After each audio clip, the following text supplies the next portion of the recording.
شادی سے 2 مہینے پہلے 2 نقاب پوش آدمیوں نے میری عزت لوٹ لی۔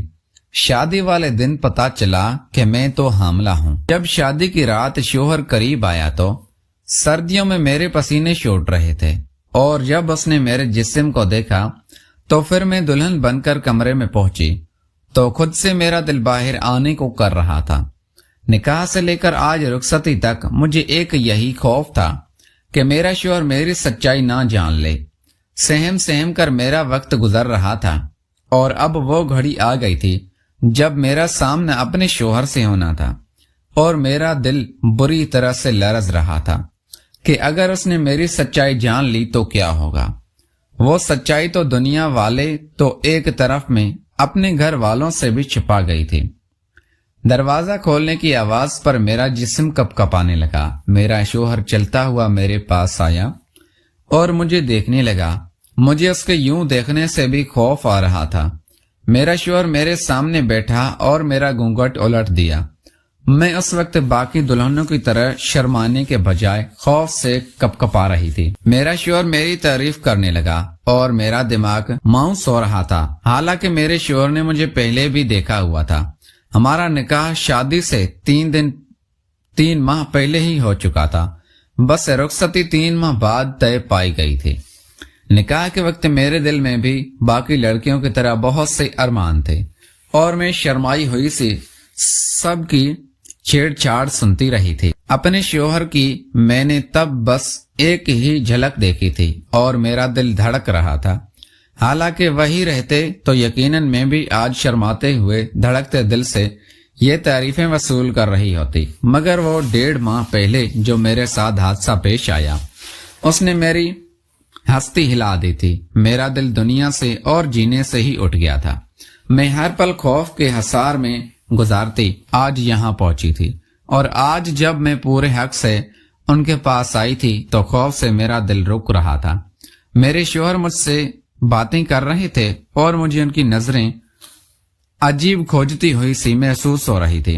باتیں کرتے ہوئے ان کی نظریں میرے وجود پر پڑی تو وہ واضح ٹھکے تھے۔ میں ان کے ٹھٹکنے پر سہم گئی۔ انہوں نے مجھے غور سے دیکھتے ہوئے بہت عجیب سی بات کہہ دی جس نے مجھے پھر سے سولی پر لٹکا دیا تھا۔ مجھے لگا انہیں میرا راز پتہ چل گیا ہے، میری وہ حقیقت جو میں ان سے چھپا رہی تھی۔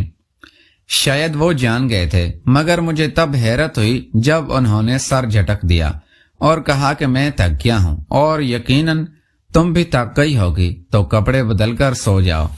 مجھے ہدایت دیتی ہی وہ سو گئی تھی اور میں اپنی جگہ ساکت سی بیٹھی رہی۔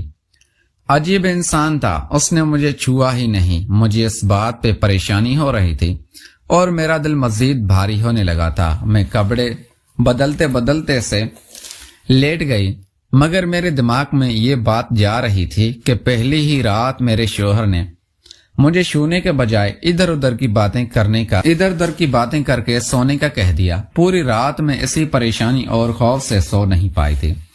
اگلے روز ولیمہ تھا اور میں بمشکل اپنے چہرے پر مسکراہٹ سجائے بیٹھی رہی۔ آج بھی میری سب نے بہت تعریف کی، بلا شبہ میں بہت خوبصورت لڑکی تھی۔ پھر شادی کے ہار سنگار نے میرے حسن میں اضافہ بھی کر دیا تھا۔ مجھے یقین تھا آج میرے شوہر مجھے دیکھ کر خود کو حق جتانے سے باز نہیں رکھ پائیں گے۔ میں ڈری ہوئی تھی، مگر میں چاہتی تھی کہ وہ مجھے سہرائیں اور اپنا حق وصول کریں۔ اس رات مجھے زیادہ انتظار نہیں کرنا پڑا تھا۔ شوہر کمرے میں آئے اور ان کا مزاج بھی بہت اچھا ہو رہا تھا۔ مجھے تھوڑا بہت ڈر بھی لگ رہا تھا، مگر میں منتظر بھی تھی۔ لیکن اس وقت مجھے شدید دھچکا لگا جب میرے شوہر نے ولیمے کی رات بھی یہاں وہاں کی باتیں کر کے سونے کو کہا اور خود بھی سو گئے۔ میں صدمے میں گہری بیٹھی تھی۔ کیا مجھ میں اتنی کشش بھی نہیں تھی کہ میرا شوہر میری طرف متوجہ ہوتا؟ میرا دل بری طرح ڈوب رہا تھا۔ میری حالت عجیب سی ہونے لگی۔